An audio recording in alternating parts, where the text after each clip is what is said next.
Another artist I'd like to talk about is Janine Antoni. She creates objects, but part of what they're really about is the process and a certain kind of performative act that preceded them. In all of her works, there's some kind of sort of sense of it's a performance, but also often a kind of the performances often have to do with some sort of element of endurance, and this goes back to that sort of notion of the mortification of the body.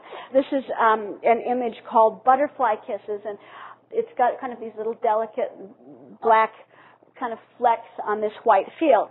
But what's important about it is the way that it was made, it was made by, she loaded up her eyelashes with mascara and she beat them against the paper. And, you know, just the thought of that is kind of very painful. And that's part of the point, in fact.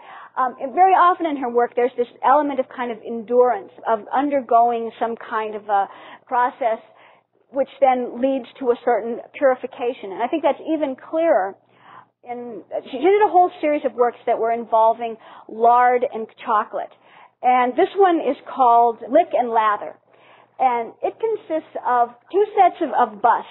One set of the busts are made out of lard, white lard. The other set made out of chocolate. They're sort of set up, you know, kind of facing each other. In both cases, she has licked them down. So she has sort of eroded them, or we might argue purified them in a certain way by licking them.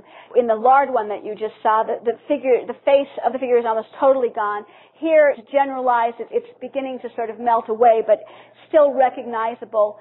And you can see also sort of the way that the chocolate is sort of turning as a result of that applied moisture. Now, there's a number of interesting things going on here. First of all, of course, I think it's significant, the white and the chocolate color. So you've got that kind of black-white, earthy and spiritual kind of dichotomy going on again.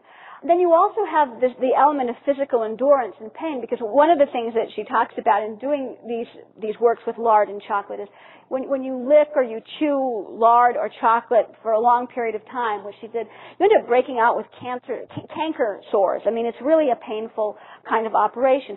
So again, in order to create this artwork, in order to create something that's more purified, you end up having to go through this sort of process of sort of self-endurance of pain, not really flagellation and mutilation, but still, look, close to that in a sense.